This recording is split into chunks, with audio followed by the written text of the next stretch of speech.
Coach, how do you plan on using this week and the days that you guys have off to your benefit? Well, I think we already have. Obviously, it's so weird. This week, 2 games in 7 days. Next week, 2 and 7, and then the Grinch comes out. We play 5 and 7 the week of Christmas. But so when you know that, you have to be smart about the approach. Monday was a blackout day. Everybody stay home after a 3-game road trip. Yesterday was more of a player development treatment type day. And today was, we got after it. And my message to our team is there are 3 areas that we really have to continue to focus on: transition, paint, and rebounding. Those 3 areas are just really hurting us. We're bottom 5 in all those categories. And my message was this: we're giving up 116.8 points per game.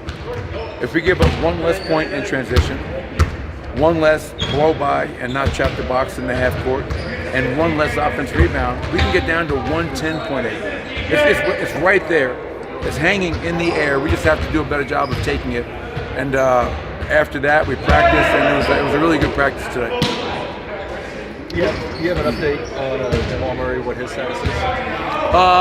He's able to go through portions of practice today, which is great to have him out there. He got some good work in yesterday in terms of treatment, player development, and then we'll see how he feels from his work today.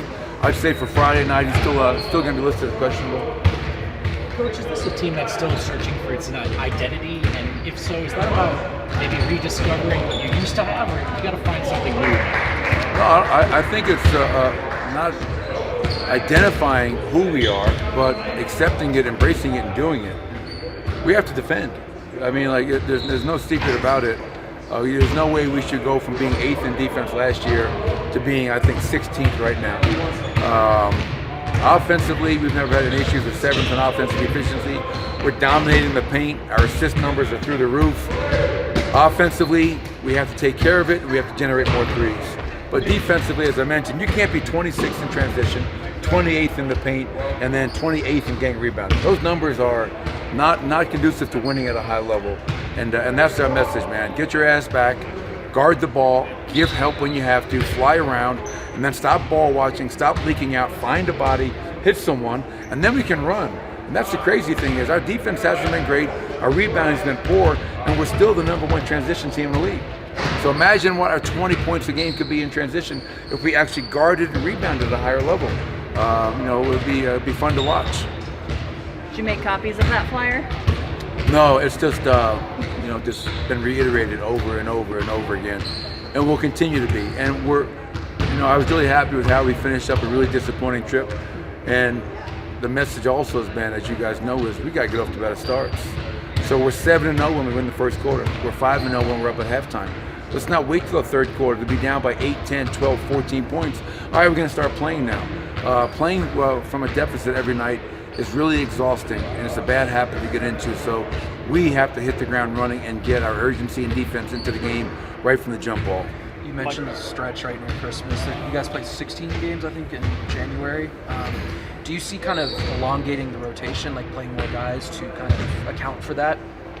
Yeah, potentially. I mean, some of it has to do, like the other night, when you don't play till Friday, you can extend guys' minutes. Knowing that you have next week, once again, only 2 games in 7 days, you may be able to push the envelope a little bit. And then you get into the hectic schedule starting going into Christmas, coming out into January, as you mentioned. And then you realize, you have to throw guys like Jalen Pickett out there and Hunter Tyson, just so you're not playing 8 guys every night. I don't want to play 8 guys. It'd be great to play 10 guys every night and not have guys come January 1st be exhausted. And obviously with Nikola being the #1 guy, Aaron's missed a bunch of games. Jamal's missed some games with injuries. So you worry about the Michael Porters and the Nicolas especially. But we'll read the schedule, read where we're at, and if we have to give days off and pull back from practice, we'll also do that as well. You talked about how good Aaron Gordon was playing before his injury. Where do you feel like he's at in terms of coming back here now? Yeah, I think he's still trying to find himself and get back into that game rhythm. He played, and then he sat, and then he played. So I think this break is going to be good for him. And if we can get him back out there consistently, night in, then he's going to find that game rhythm that he had. We know how valuable he is. We know all the dirty work that he does for this team and how he compliments every player on the floor. So I think Aaron here in the next week, 5 games, is going to regain and find that rhythm that he had, which would be really important. So we're not overloading other guys with all we're asking them to do. Michael, what does it do for you guys when Julian is scoring the way he has the last couple of games? It gives us a boost. It gives us a guy off the bench that you can play through and run plays for. His catch and shoot ability, the 3-point line. Again, he's a guy. We have a lot of guys that we all talk about. We have to shoot more threes. Well, part of us not shooting threes recently is Nicola's dominance. Nicola's just dominating inside the 2. But Jamal can shoot more, Michael can shoot more, Nicola can shoot more, and Julian can shoot more. We want him shooting probably, he's taking 4 a game at a really healthy clip. Let's get that number up to 6.5 threes per game. And that's somebody other teams have to game plan for. And then he's not just a 3-point shooter, as we all know. He can put the ball on the floor, shoot that mid-range shot, get to the rim and finish, and also generate free throw attempts. So having a scorer off the bench helps us when we take our main guys out. It helps kind of steady the ship. What are the next steps we need to see from him defensively? You've talked about kind of wanting to be hard on him at that end of the floor and thinking that he can be a strong Yes, one-on-one. He's a really good team defender.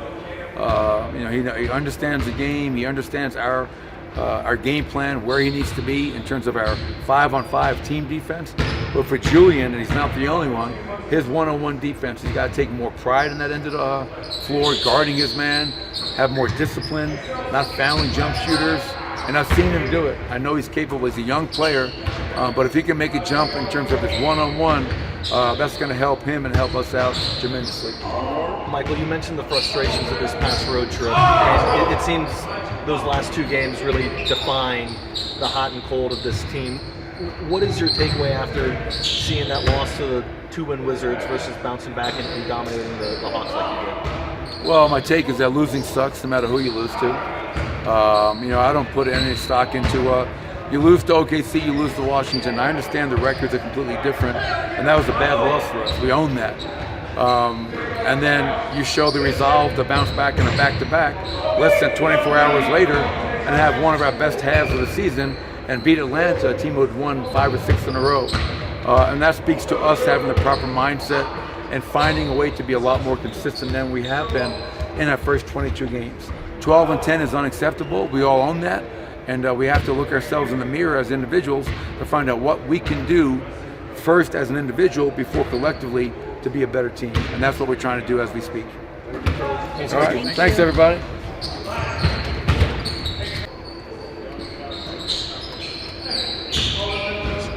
Christian, how far is the team away from being the defensive team that it needs to be once it needs to be? We're pretty far. We haven't done a lot of things that we normally do well, but we've done it in like flashes. There's been times where we've been good. We just haven't done it consistently yet. And even in Atlanta, we had a really good first half, I thought, and then we kind of slowed down the second half. And it wasn't back-to-back, and sometimes that happens. But I think if we just become more consistent and build better habits, I think that we'll get right back to where we're supposed to be. How are you feeling? I feel great. I mean, we got a break. This isn't a break you want. You want to be competing for the cup, but this break could be good for us. And I hope that we improve on stuff in these next couple practices, and we're just ready to play against the Clippers. Your body feel okay? Amazing, always. My body's always amazing. Michael, during this road trip, was talking about not having an identity. You're trying to figure out what the identity is. What is your understanding of what the Nuggets' identity is this season? Well, what it is this season, isn't what you want to hang your hat on. I think your identity, you want it to be a defensive, identity, and something that you can bring to every game. You're not going to make shots every game, so your identity, you want something that isn't a shot-making thing, isn't an offensive thing. You want it to be an effort thing. You want it to be a defensive thing. So we got to get back to stopping people and guarding guys, because you got to win games if you don't play well. I don't think we've done that yet, because we don't make it tough on anybody. Nobody really feels this yet. Like I said, we have done it in stretches. People have felt us in stretches, but we got to get up. We got to guard guys. We got to contain one-on-one, and that's us. That's nobody else. That's no scheme. That's no. You can't game plan. Want to. You You have to want to go out and guard. You have to want to go out and be physical. You have to want to go get a rebound. So, we have the personnel to do it. I know the guys will respond. I think we've had some good discussions and making good progress. How frustrating is it for you that you're a quarter of the way through the season? The core of this team has been intact through the course of the years, but you're having to talk about want to and effort and stuff like that right now. I think that, like I said, maybe we need this. Maybe we need to get punched in the face to, realize how good the rest of the NBA is and how well there's certain teams that are playing really well. There's Western Conference teams that are playing really well. We've even got some help, honestly. The Western Conference teams seem like they're beating up on each other a little bit, so we're right there. We're not playing our best basketball. We're not playing, how we want to play. We beat some good teams, and we had a couple really good wins earlier on this season, and we're still, 1 or 2 games back, so out of the 4th spot. So, we're not too far off of where we want to be as far as standings go. And it's not the end of the world. Maybe this adversity could be good for us. As long as you respond in the right way. We could look back at the end of the year and understand this is a learning curve for us. Outside of Nicola, how do you guys get better as a team at rebounding during a season?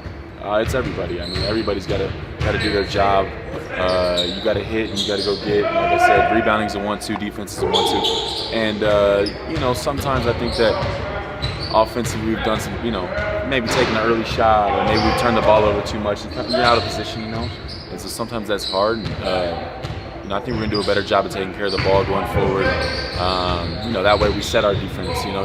You're in the right spots to go get the rebound. So we're gonna do a better job of that. I know we are. We got a tough group. We're gonna get healthy too. And that's no excuse. Whoever's out there's got to do it. But rebounding is just a 1-2 thing. It's got to be effort. It's got to be consistent full quarters.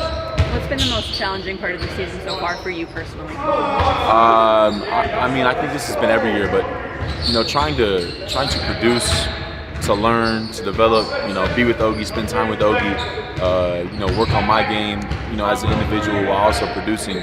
And then the biggest challenge, that was my biggest challenge the last couple of years, was being ready to play while also trying to get better individually. But now I got to deal with, which is it's a blessing. I'm very fortunate for it. But playing as many minutes as I've played, I need to be better with my recovery, and that's a learning process. I need to learn a new routine, a new way to play. 35 minutes a night. Play 35 minutes a night. Still get better as an individual. Still win games. Still play winning basketball.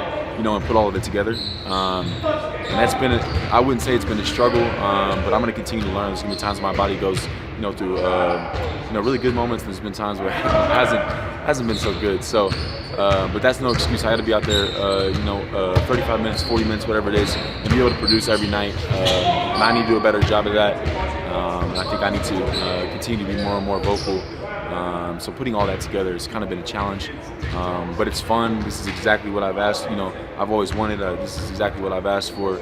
So I'm grateful to be in this position. I'm grateful to be able to learn and play at the same time and get to do all those things. So this is exactly what I've always wanted, and you want to do it and win more often. What have you learned about taking care of yourself physically, and how has the routine changed since your rookie year? Well, my goal is to be out there every game, and I think everybody knows that.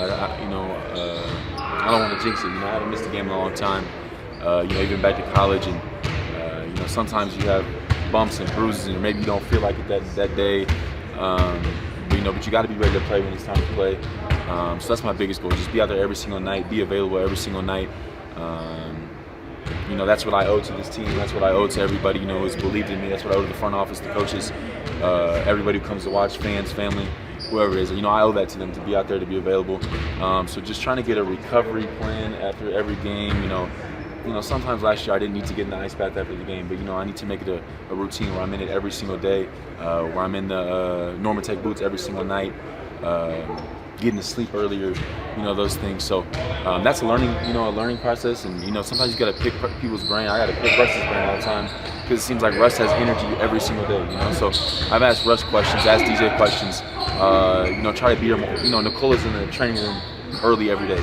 So I'm just trying to learn from their routines, and like I said, be available every night, produce every night, and do it while we're winning. So it's been a great process, and I've learned a lot already, but I'm going to continue to learn all year. And like I said, as long as it's leading to wins, then I'm happy. What does Russ tell you about? Well, I mean, Russ has had a lot of different. You know, he's been an MVP, and you know, he's been in different positions, so he has a lot of people working with him and for him too. So there's levels to certain things that he can do, you know. But he takes care of his. He eats really clean. You know, he's pescatarian. He does all these different things. So he's always working on his body. But it seems like every shoot around he comes in and, you know, instead of going slow through the first couple reps, he's dunking it. You know, he's dunking the ball, and he's ready to be there. He's ready to play. You know, even in shoot around. So, you know, I've asked him, you know, what he's done, when he changed his diet, some of the drinks he drinks on the plane. You know, trying to substitute the sodas for the, you know, different things like that. He has a lot of different things. Like I said, he has people that he works with. You know, but I just try to pick his brain, and you know, there's some things that I can't do right now, but there's a lot of things that I can work into my routine. There's things I've changed already this year, and I'm going to continue to change and, you know, continue to develop. What kind of impact does it have when Jokic speaks up through the media before the games? You know, we latch on to that, but did that inspire the team? I think people saw it. I don't know how much that, you know, the team necessarily. I don't know. I don't know that we listen to that or make note of that. We have talks within our team that Nikola speaks up, and we have talks within our team that DeAndre speaks up, Russ speaks up, Coach speaks up, whoever it is. You know, we got a lot of guys that speak up, and we need more of that, obviously. And there's places we can improve on that too. But we don't watch too much of the media stuff. We try to, you know, listen more to what we talk about in house and what we talk about in our meetings. And but I mean, obviously the comment is right. You know, we have to. We're on the court. We have to produce. It doesn't matter. You know what it is. There's no excuses. We need to win games. You know, we have the best player in the world. You know, top 10 player of all time on our team. And he's playing great, and he's out there every single game, you know, playing really well, and so we need to help him. You know, like I said earlier, it's not a scheme thing, it's not a coaching thing, it's a players thing. We all need to show up ready to play and do our part, and that's our job. And I think we're gonna do a better job of that going forward. And we understand that. There's some things that we can clean up, and there's some things we can do better at. Top 10, we got it. Top 10 officially. Say that again? Top 10 officially. I mean, I'll let people argue that, but in my opinion, he's right there. I mean, yeah, he's right there. Right behind like Tamar Bates of Mizzou. Is that good? No, stop it. Cut the cameras. Thank you.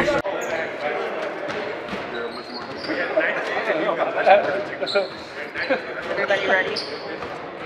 Aaron, is this a team that's still searching for its identity? And if so, is that about finding the old one or maybe putting a new one together? No, we know who we want to be, so it's just about getting back to who we are. Okay. How are you feeling? Feel good. Yeah? Feel good. Yeah, my body's coming back to me. Now I got to get my win, get back to playing shape, but I feel good. How tough was it mentally for you when you missed the time that you did? It's difficult, you know, because you fall out of a routine a little bit of playing, just the reps, and then, you know, I use basketball as a sanctuary, you know, as an escape to get away from everything. So not having that was difficult as well, but it was nice just cheering my guys on and being able to watch from a different perspective. And, you know, it just reminded me never to take the game for granted. What did you learn from that perspective watching this team, about this team? Well, quite a bit. Basically that we're not where we need to be right now. But, you know, just a few minor adjustments, maybe we will be. Building off of that, Michael was talking about how this team's searching for an identity. Where is that search in your mind? What do you think this identity can be? Oh, well, I feel like we need to be the hardest playing, most physical, most competitive team on the floor every single night. And if we do that, I think the identity will present itself. Why do you think you guys haven't been that lately? Just care factor, I think. You know, guys got to care. Guys got to want it, and I'm feeling that now. How concerning is it to you that in the quarter of the season you're talking about guys needing to care? No, I'm not concerned. You guys, over the years, you're not used to having a stretch of 10, 11, 12 games like this. losing more than you're winning. How do you feel like everyone is kind of collectively handling that mentally and trying to, I guess, the bigger picture in mind? Oh, we want to get better, and we don't like that feeling. We're not used to that. We're not accustomed to that. We don't want to get accustomed to that. So just got to come out and play like the house is on fire. This long stretch that you guys have, it's the second one in as many months where you guys have basically a bye week. How do you handle this extra time off? Nice. People can get their legs back under them. All the bumps and bruises, all the little ailments, you can heal those. For the most part, you can fine tune some things, touch on some things and some nuances that you wouldn't be able to usually touch on throughout the season. So it's nice. It's a good kind of reset and a regroup for us. How close are you and how you want to feel out there on the field? I don't know. I feel pretty good. We'll see. Yeah. How does this team get back to connecting both on and off the court in the way they have in years past? I just continue to stick together, continue to grow, be understanding, be compassionate with each other, but hold each other accountable. Yeah. How would you describe the way that Jokic just played the last couple games? Insane, absolutely insane. He continues to get better, and he's putting a hell of a year together, to say the least. Malone, dude is amazing. Malone said the other day that if he feels like he needs to play you at the backup five more than usual in the regular season, then he'll just do that.